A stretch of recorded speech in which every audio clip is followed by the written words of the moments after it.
কিভাবে করছে সবাই সেই ট্রেন থেকে নামার পর থেকে।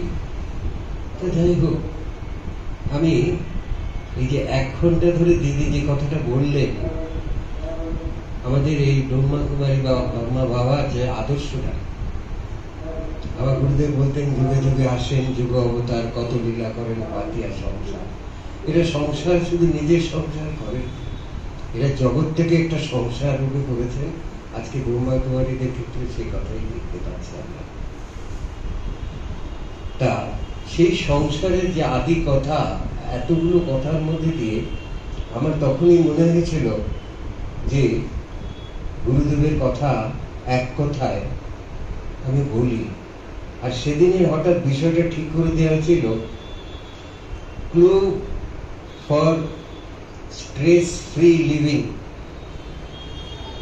অর্থাৎ চিন্তার মুক্ত জীবনের ক্লু তুমি একটা দাও এক কথায়।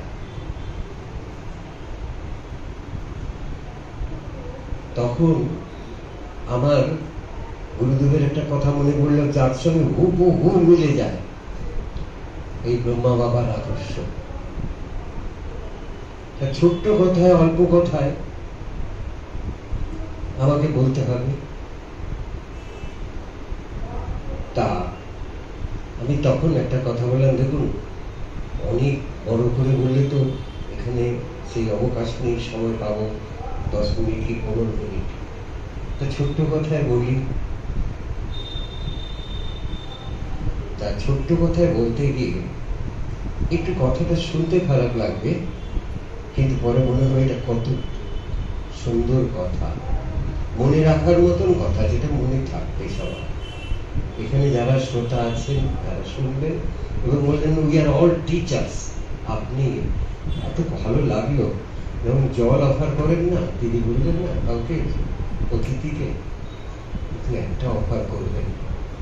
আমার পিতৃ পরিচয়, অর্থাৎ আমার এই সংসার আমি যার কাছে পেয়েছি, যে আদর্শকে আমি চলছি, তার পরিচয়টা একটা জল অফারের মতো, তার পরিচয়টা অবশ্যই দেবে। তা সেইটাই পরিচয়ের কথা বলছি, সব ছোট্ট কথায় মনে রাখার কথা। ধরো, মারো, কাটো, খাও। শুনতে কিরকম লাগছে না? এই কথাগুলো মনে থাকবে, কিন্তু কথাটা কি ধরো। এই ব্রহ্মা কুমারীদের, বাড়ি মহাপুরুষদের এই আদর্শ, ঈশ্বরকে ধরে রাখো, তোমার ইষ্টকে ধরে রাখো।